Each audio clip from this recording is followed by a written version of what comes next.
नमस्कार, बिज मनी में आपका स्वागत है। और आज बेहद ही खास टॉपिक में हम बात करने जा रहे हैं, वो है फंडामेंटल एनालिसिस। जी हाँ, बाजार के शोरगुल से दूर अगर आपको हटकर पूंजी कमानी है, मुनाफा कमाना है, तो फंडामेंटल एनालिसिस बहुत ही बेहतरीन तरीका है। लेकिन अक्सर लोग फंडामेंटल एनालिसिस का नाम सुनते ही डर जाते हैं।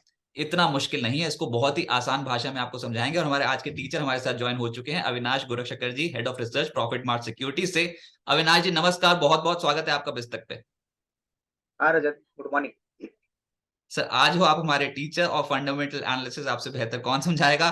तो सबसे पहले तो ये बताओ कि व्हाट इज फंडामेंटल एनालिसिस, ये होता क्या है, क्यों इंपॉर्टेंट है, और कैसे करते हैं फंडामेंटल एनालिसिस, क्या कोई भी कर सकता है ये? देखिए रजत, मुझे बाजार में कम से कम 30 साल हो चुके हैं और मैं फंडामेंटल एनालिसिस ही कर रहा हूँ।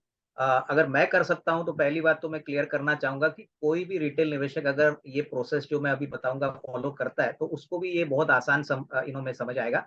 पहली बात, फंडामेंटल एनालिसिस का मतलब क्या होता है कि हम जभी भी कोई कंपनी को देखते हैं, चाहे मैन्युफैक्चरिंग कंपनी हो या बैंकिंग वाली कंपनी हो, उसका बिज़नेस मॉडल समझना बहुत ज़रूरी है। बिज़नेस मॉडल का मतलब है कि वो बिज़नेस क्या करती है, क्या प्रोडक्ट मैन्युफैक्चर करती है, सीमेंट का कंपनी है, ऑटो कंपनी है। बेसिकली बिज़नेस समझने के लिए आपको फंडामेंटल एनालिसिस की ज़रूरत लगती है। आपको देखना है कि कंपनी की प्रोडक्ट क्या है, उसका ब्रांड क्या है, उसकी कैपेसिटी क्या है, उसके कॉम्पिटिटर्स क्या है, और सबसे बड़ी बात हमको उनके फाइनेंशियल्स में देखना है, यानी कि आंकड़ों में कि पिछले साल उन्होंने कितना कामकाजी रेवेन्यू किया, कितना मुनाफा कमाया, कितना डिविडेंड दिया। तो ये सारी बातें हम फंडामेंटल एनालिसिस को कहते हैं। जो टेक्निकल एनालिसिस होता है, just to give a difference, technical analysis सिर्फ प्राइस मोमेंटम को पकड़ता है। फंडामेंटल एनालिसिस वहां पे जरूरी होता है जहां पे आपको वेल्थ क्रिएशन करना है। मान लीजिए आपने कोई स्टॉक 50 रुपए में लिया, अगले 2-3 साल में कंपनी मुनाफा प्रॉफिट अच्छा कमाएगी, तो 50 का 150-200 भी हो सकता है। तो वेल्थ क्रिएशन आपको कमाना है, मोटा पैसा कमाना है, तो आपको फंडामेंटल एनालिसिस करने की जरूरत लगी।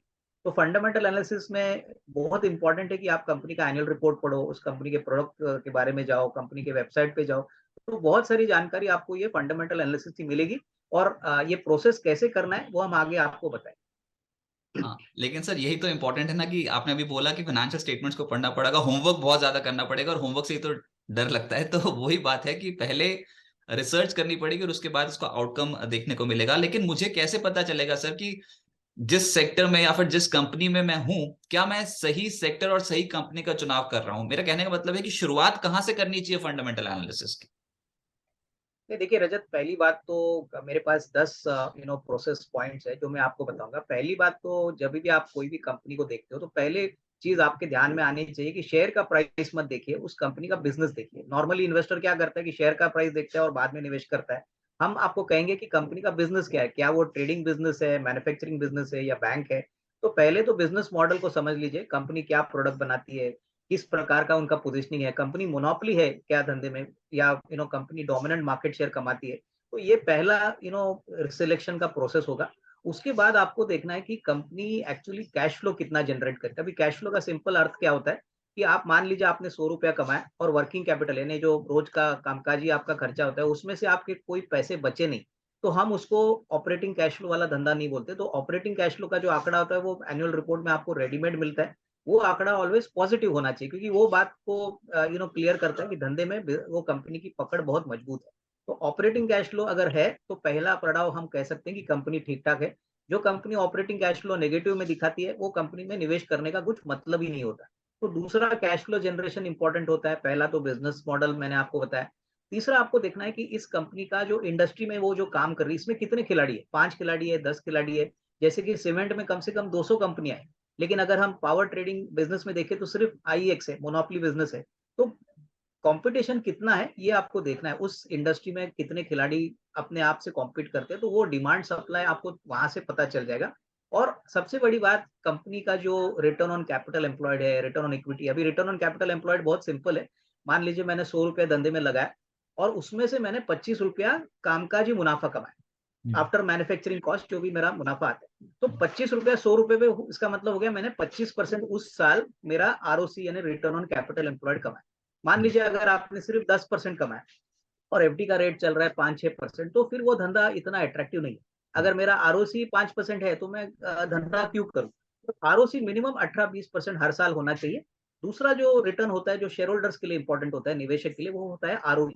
अभी रिटर्न ऑन इक्विटी का मतलब क्या है कि मैंने कंपनी को पैसा दिया, उससे उन्होंने कामकाजी बिजनेस शुरू किया, फिर रिजर्व्स बढ़ गए प्रॉफिट से, तो वो जो रिजर्व का नंबर होता है और इक्विटी का नंबर होता है, उसको जोड़ के हम उसको नेटवर्थ बोलते हैं, और प्रॉफिट आफ्टर टैक्स को हम नेटवर्थ से डिवाइड करते हैं। वो भी आंकड़ा हमको 18-20% होना चाहिए। नॉर्मली जब भी वेल्थ क्रिएशन होता है रजत, तभी 18-20% वाली जो आरओई कंपनी होती है वो मार्केट को बहुत पसंद आती है, और आपका री रेटिंग यानी प्री मल्टीपल भी आरओई देखने के बाद होता है। तो ROE return on capital employed हो गया। उसके बाद हमको देखना है कि प्रमोटर अपने प्रॉफिट शेयर होल्डर से कितने बांट रहे हैं, अच्छा डिविडेंड दे रहे हैं या बायबैक दे रहे हैं, या वो कैश जो जनरेट करते हैं वो शेयर होल्डर्स को दे रहे हैं। ऐसी बहुत सारी कंपनीज आपको मिलेंगी जो प्रॉफिट तो बहुत अच्छा दिखाती है लेकिन डिविडेंड बहुत मामूली देते हैं। तो आपको डिस्ट्रीब्यूशन रेशियो भी देखना जरूरी है, क्योंकि देखिए आज अगर हम पेज इंडस्ट्रीज की बात करें, ब्रिटानिया, नेस्ले, ये सारी कंपनी अपने शेयर होल्डर्स को डिविडेंड से बहुत खुश कर रही है। आईटी कंपनीज की बात करें तो उन्होंने डिविडेंड के साथ बायबैक भी अनाउंस किया। तो जो कंपनी ज्यादा अपनी कैश अपने शेयर होल्डर से डिवाइड करती है, डिस्ट्रीब्यूट करती है, उनके लिए डेफिनेटली आपको ये देखना है कि ये कंपनी अपने प्रॉफिट्स बांट रही कि नहीं। और फाइनली 2-3 और चीजें इंपॉर्टेंट होती है, जब भी आप कोई भी शेयर लेते हो तो आपको प्रमोटर का शेयर होल्डिंग देखना है। प्रमोटर की शेयर होल्डिंग 75% है तो बहुत बढ़िया।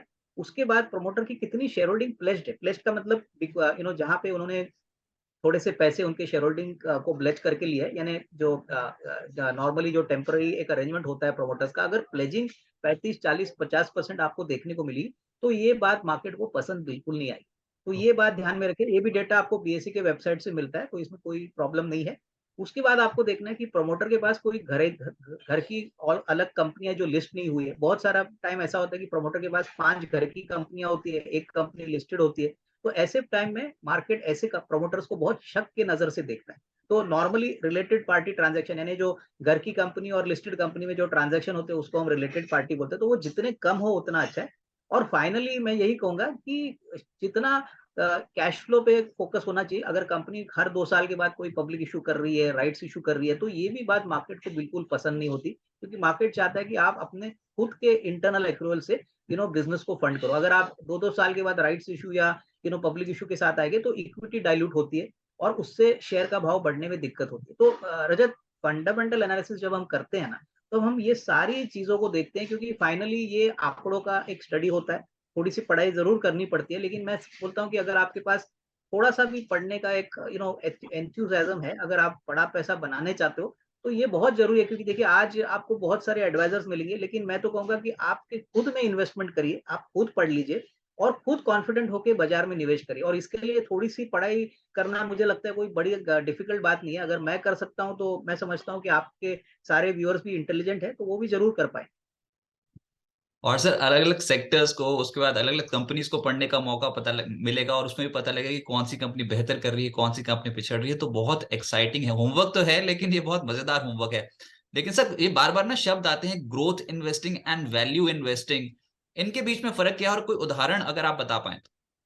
देखिए, पहली बात तो जब हम कोई भी सेक्टर को सिलेक्ट करते हैं तो 2 चीज़ें मैं देखता हूँ, जो फ़ॉर्मूला मैं यूज़ करता हूँ। पहली बात तो अभी हमने देखा है कि पिछले 2-3 सालों से कोई भी सेक्टर 1 या 2 साल के बाद वापस उसमें एक प्लेटोइंग इफ़ेक्ट आता है, बाद में बिकवाली आती है। तो ऐसा नहीं है कि आपने एक सेक्टर लिया फिर वो 10 साल चलेगा, 15 साल चलेगा, ऐसा कभी होता नहीं। तो निवेशकों को ये बात ध्यान में रखनी चाहिए कि एक अप ट्रेंड होता है, फिर फ्लैटनिंग कर्व होती है और उसके बाद डाउनफॉल होता है।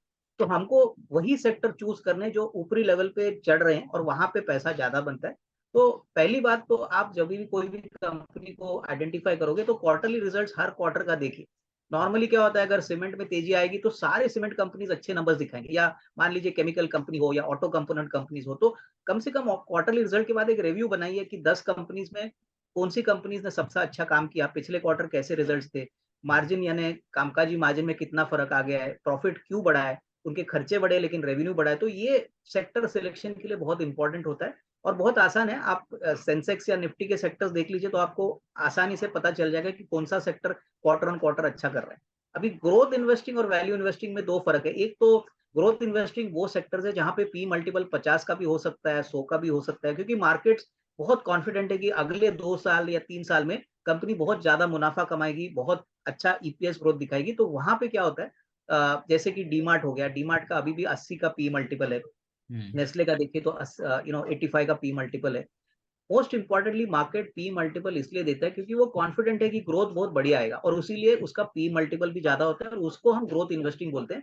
मिसाल के तौर पे क्यूएसआर की कंपनियां देखिए, जैसे डोमिनोज जुबिलेंट हो गया, उसके बाद देवयानी इंटरनेशनल हो गया, ये सारे कंपनीज 50 के पी पे क्यों चल रही और मार्केट में फिर भी खरीदार क्यों आ रहे?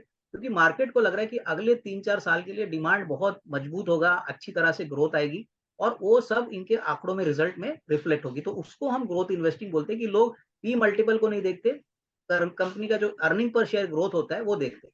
यहाँ पे मैं और एक फॉर्मूला आपको दूंगा कि जो कंपनी अपना अर्निंग पर शेयर हर 2 साल या हर 3 साल में डबल कर रहा है, ऐसी कंपनीज पे नजर रखिए, क्योंकि यही से सबसे ज्यादा वैल्यू क्रिएशन आती है।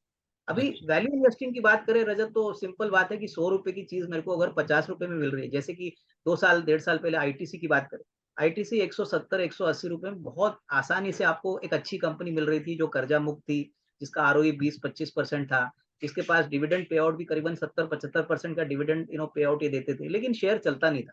लेकिन जिस दिन बाजार को पता चला कि होटल का बिजनेस डीमर्ज होने वाला है, उनके सारे बिजनेस अच्छे कर रहे हैं, तो वो जो स्टॉक 170-80 था वो हो गया 300 रुपए।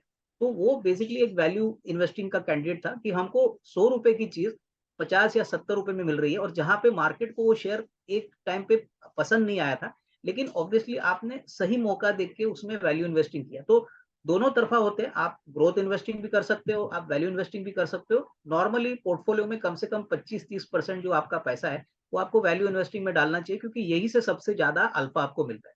तो मोटा मोटी ग्रोथ और वैल्यू इन्वेस्टिंग में यही है कि वैल्यू इन्वेस्टिंग आपको थोड़ा लंबा समय आपको इंतजार कराएगा, यस, क्योंकि यस। ये सारे शेयर्स इतने जल्दी भागते नहीं है। लेकिन ग्रोथ इन्वेस्टिंग में आप ऑलरेडी एक मोमेंटम में एंटर कर रहे हो, तो वहां पे वैल्यूएशन महंगे तो रहेंगे। राइट, तो हमने फाइनेंशियल स्टेटमेंट्स में क्या क्या देखना था ये समझ लिया, ग्रोथ और वैल्यू इन्वेस्टिंग का फर्क समझ लिया। अच्छा, अब अगर 5 बहुत बड़े पॉइंट्स अगर आप जो देखते हो कभी भी किसी भी सेक्टर या स्टॉक का चयन करते समय, वो 5 पॉइंट्स कौन से हैं, ये भी हमारे व्यूअर्स को बता दीजिए। देखिए, सेक्टर सिलेक्ट करने के बाद, जैसे मैंने अभी आपको बोला कि मैं क्वार्टरली रिजल्ट हर क्वार्टर में देखता हूँ। सबसे बड़ा जो इम्प्रूवमेंट मैं सेक्टर में देखता हूँ कि इसका कामकाजी रेवेन्यू कितना बड़ा है। अगर कामकाजी रेवेन्यू का रन रेट 15-20% कंटिन्यूअसली हो रहा है, अगर कामकाजी मार्जिन में मान लीजिए 15% मार्जिन था, अभी 16% हो गया, फिर 17% हो गया, तो मार्जिन मार्केट को बहुत पसंद आता है, क्योंकि उसका मतलब कंपनी ज्यादा मुनाफा कमाती है।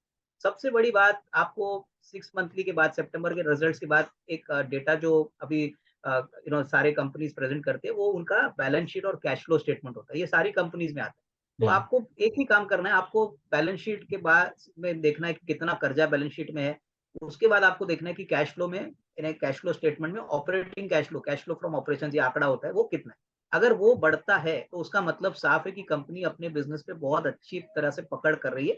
और सबसे बड़ी बात, आपको ऐसे शेयर्स में निवेश करना है जहां पे कोई सेलिब्रिटी इन्वेस्टर ना हो, कोई बड़ा निवेशक ना हो, क्योंकि नॉर्मली क्या होता है कि सेलिब्रिटी इन्वेस्टर आने के बाद उसमें ऑलरेडी पहले से एक वैल्यूएशन का डिस्कम्फर्ट होता है। तो ऐसे शेयर देखिए जहां पे ये कंप्लीटली इंस्टीट्यूशनल कोई होल्डिंग नहीं है या कोई एचएनआई होल्डिंग नहीं है। ऐसे शेयर्स में अगर आप इन्वेस्ट करते हो तो मोटा पैसा बनाने की पॉसिबिलिटी, क्योंकि देखिए पहले तो रिटेल ही एंटर करता है, उसके बाद एचएनआई एंटर करते हैं, और उसके बाद शेयर जब बड़ा होता है तब उसके बाद इंस्टीट्यूशन आते हैं। तो ये बहुत इंपॉर्टेंट है कि आप देखो कि उसमें शेयर होल्डिंग में कौन कौन से बड़े नाम है, वेदर एचएनआई है, पीएमएस है या म्यूचुअल फंड्स है। और सबसे बड़ी बात, उस कंपनी की अर्निंग पर शेयर को, जैसे मैंने बोला ये मैजिक फॉर्मूला है। आपको देखना है कि पहले 6 मंथ में ईपीएस क्या था, पिछले 6 मंथ में कितना था, अगले 6 महीने में ईपीएस डबल होगा, या मान लीजिए 2 साल में डबल होगा, या ईपीएस 3 साल में डबल होगा। जो कंपनी अर्निंग पर शेयर 5 साल में डबल करते हैं, वो कंपनी मार्केट को बिल्कुल पसंद नहीं होती। 3 साल में अगर ईपीएस डबल हो गया तो मान लीजिए कि पी का मल्टीपल भी बढ़ता है। तो ये बहुत ही सिंपल फॉर्मूला है, आपको कोई कॉम्प्लेक्स चीज नहीं करनी है। और अर्निंग्स, अगर आपको आपके व्यूअर्स को अर्निंग्स की एक्सपेक्टेशन चाहिए, तो बहुत सारी वेबसाइट पे अगले 2 साल का अर्निंग्स का नंबर भी मिलता है। तो आपको वो देखना है कि 10 का 15 हो गया, 15 का 20 हो गया। अगर इस तरीके का ग्रोथ कोई भी कंपनी में आता है, तो आप मान के चलिए कि फिर पी मल्टीपल जो 10 का है, 12 का है, वो 20-25 भी जा सकता है। तो ये सारे फैक्टर्स आपको देखने हैं, बट ये जो 4-5 चीजें मैंने बोली बहुत ही सिंपल है। आपको ये नोट डाउन करके बराबर एक प्रोसेस फॉलो करना है, क्योंकि नॉर्मली क्या होता है कि ट्रेडिंग में हमको टाइम मिलता नहीं है, लेकिन फंडामेंटल में आपको कम से कम 8-10 दिन का टाइम आप ले ले, तो आप थोड़ा सा होमवर्क करके फिर डिसाइड करते हो कि भाई कौन सी कंपनी में आपको निवेश करना है। सर, तो फिर बार बार जो निवेशक जानना चाहते हैं कि भैया ये मल्टी बैगर स्टॉक कैसे मिलेगा, ये मल्टी बैगर स्टॉक कैसे मिलेगा, जो आपने फॉर्मूले बताए हैं क्या उसी से ही मल्टी बैगर शेयर्स का चुनाव हो जाएगा? देखिए, पहली बात तो मैं आपको एक बात ओपनली बताता हूँ, मैं 30 साल से बाजार में हूँ। मल्टी बैगर का ऐसा कोई रेडीमेड फॉर्मूला नहीं है। लोग अगर कहते हैं कि अविनाश जी मुझे मल्टी बैगर का फॉर्मूला दो, जब हम कोई शेयर खरीदते हैं तो हम ये सोच के चल नहीं सकते कि वो मल्टी बैगर होगा।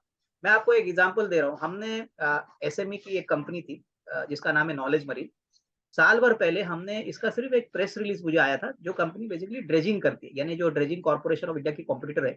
हमने इस कंपनी के थोड़े बहुत आंकड़े देखे, बहुत अच्छे लगे। हमने जब प्रमोटर को कंपनी के साथ थोड़ी मीटिंग हो गई, हमने इंडस्ट्री के बारे में जाना, तो हमने देखा कि बहुत कम प्लेयर्स ड्रेजिंग मार्केट में, और मार्केट करीबन 25,000 करोड़ का मार्केट है। ये कंपनी वैसे छोटी है। हमने देखा कि जो ग्रोथ पोटेंशियल है, यानी ग्रो और 4-5 सालों के लिए इनको ग्रोथ की कोई कमी नहीं है। तो इस तरीके के जो कंपनीज होते हैं जहाँ पे मार्केट साइज बहुत बड़ी होती है, प्लेयर्स कम होते हैं, तो पहला तो आपको मार्केट देखना है कि मार्केट में whether it is a very competitive market. आप एफएमसीजी में जाइए तो 200 ब्रांड है, सीमेंट में जाइए तो 150 कंपनियां हैं, लेकिन गिने चुने सेक्टर्स में बहुत कम खिलाड़ी है, और उनको डेफिनेटली उस मार्केट का ग्रोथ का सबसे ज्यादा बेनिफिट आएगा। और उसके बाद जैसे मैंने बोला कि भाई कंपनी कितनी जल्दी अपनी टॉप लाइन बढ़ा सकती है, कितना जल्दी अपना अर्निंग पर शेयर बढ़ा सकते हैं। देखिए मार्केट में दो चीजें, ईपीएस ग्रोथ और रिटर्न ऑन इक्विटी, ये दो चीजें अगर आपकी सही पड़ी तो आपको मल्टी बैगर रिटर्न्स मिलेगी। तो मैं वही कह रहा हूँ कि आपको सिर्फ तीन चार ये चीजों के ऊपर फोकस करना है। और हाँ, थोड़ी पढ़ाई आपको करना है, थोड़ी सी नेटवर्किंग भी आपको करनी पड़ेगी, क्योंकि सब कुछ कोई एक बंदे फिर को मेरे पता नहीं मन में होता। बार बार सवाल आ रहा है कि मेरे को कैसे पता लगेगा कि फ्यूचर में वो रेवेन्यू ग्रोथ कायम रहेगी कि नहीं, आने वाले समय के लिए अर्निंग पर शेयर बढ़ेगा कि नहीं, मैं कैसे जानूं? या फिर फोरकास्टिंग ही प्रिंसिपल है इस समय मार्केट में? देखो दूसरी बात मैं आपको वही बताता हूँ कि निवेशकों को आपके चैनल पे तो वो आपको सुनते हैं, दूसरे चैनल भी देखते हैं। मेरे ख्याल से जितना हो सके उतना आपको उस कंपनी के ऊपर थोड़ी सी जानकारी इंटरनेट से ले लीजिए। आज इंटरनेट का जमाना है रजत, आपको कोई भी कंपनी का इंफॉर्मेशन चाहिए तो आप गूगल पे टाइप कर लीजिए, आपको मिल जाएगा। कोई रिसर्च रिपोर्ट हो या इंडस्ट्री रिपोर्ट हो, आपको पूरी तरह से आप वेल इक्विप्ड हो। 10-15 साल पहले जब हमने इंडस्ट्री में हमने एंट्री की थी, मुझे याद है इन्फॉर्मेशन बिल्कुल मिलता नहीं था। आज आप सिर्फ बटन दबाइए, आपको सारी इन्फॉर्मेशन मिल जाएगी। प्रॉब्लम क्या है कि लोग तुरंत इन्फॉर्मेशन रिजल्ट चाहते हैं, वो नहीं आता। सारी इन्फॉर्मेशन आज व्हाट्सएप ग्रुप पे मिलती है, इंटरनेट पे मिलती है, गूगल पे मिलती है। तो ये सारी जो चीजें हैं, कंपनी के प्रेजेंटेशंस है, कंपनी का कॉन कॉल होता है। कॉन कॉल तो कंपनी का हर इन्वेस्टर को अटेंड करना चाहिए, क्योंकि देखिए इसमें आपको जो भी क्वेश्चन आपके डाउट में है आप पूछ सकते हो, दूसरे सवाल जो है वो आप सुन सकते हो। तो उसमें बहुत वैल्यू एडिशन है। प्लस मान लीजिए आपका कोई काम का दिन है, आपको अटेंड करने को नहीं मिला, तो कंपनी आजकल पूरे टेक्स्ट की ट्रांसक्रिप्ट, यानी वो पूरा जो डिस्कशन होता है वो भी अपलोड करती है। तो आपको पता चलता है कि कंपनी के मीटिंग में क्या क्या बातें हो गई, मैनेजमेंट ने क्या जवाब दिया।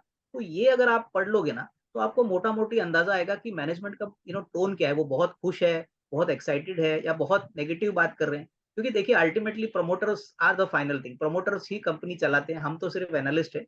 तो आपको प्रमोटर का फाइनल मूड समझना है कि भाई वो अगले 2 साल के लिए क्या करना चाहता है, उसका गेम प्लान क्या है। तो ये सारे जो सोर्सेस है इसमें आपको जरूर मिलेगा। इनफैक्ट कॉन कॉल तो आज सभी के लिए फ्री है, ऐसा नहीं कि आपके पास एक शेयर है तो आप अटेंड नहीं कर सकते। तो यस। आप एक शेयर से भी कॉन कॉल अटेंड करके आपका ये वैल्यूएडिशन कर सकते हो। लेकिन हाँ, थोड़ी सी मेहनत और थोड़ा सा सुनने की जो कैपेसिटी है, थोड़ा सा नोटिंग डाउन की कैपेसिटी, वो आपको करनी है। क्योंकि देखिए ये मार्केट इतना बड़ा है, आपका वेल्थ क्रिएशन के जर्नी के लिए ये बहुत छोटा प्रोसेस है। तो that is the bottom line. ये सारी बातें आप करोगी ना तो आपको मल्टी बैगर जरूर मिलेगी। और देखिए मल्टी बैगर सोच के मत खरीदिए। गलती लोग क्या करते हैं कि मैं ये शेयर खरीद रहा हूँ क्योंकि मल्टी बैगर होगा। मल्टी बैगर कभी भी बोल के आता नहीं है। ऑलवेज जब भी पैसा जहां पे नहीं बनने वाला रहता है, वही कंपनी में मल्टी बैगर रिटर्न आते हैं। तो मार्केट बहुत सरप्राइज देता है। तो ये बात ध्यान में रखिए कि कोई आपको बोले ये मल्टी बैगर स्टॉक है, तो उसके ऊपर फेस वैल्यू पे बिल्कुल भरोसा मत करिए। अपना थोड़ा होमवर्क करिए, और उसके बाद आपको अगर अच्छी वैल्यूएशन पे अच्छा धंधा मिल रहा है, तो आपको बिना मार्केट, बिना इंडेक्स देख के उसको खरीदना है। मार्केट देखोगे तो आप कभी भी निवेश नहीं करोगे। तो इंडेक्स तो मैं बिल्कुल देखता नहीं हूँ रजत, मैं सिर्फ कंपनी पे फोकस करता हूँ, और वही मेरे लिए काफी अच्छा लाभदायक साबित हो गया। राइट अविनाश जी, बहुत बहुत शुक्रिया इस इंटरैक्टिव सेशन के लिए, मजा आ गया सर। थैंक्स फॉर ज्वाइनिंग बिस्तर। Thank thank you sir.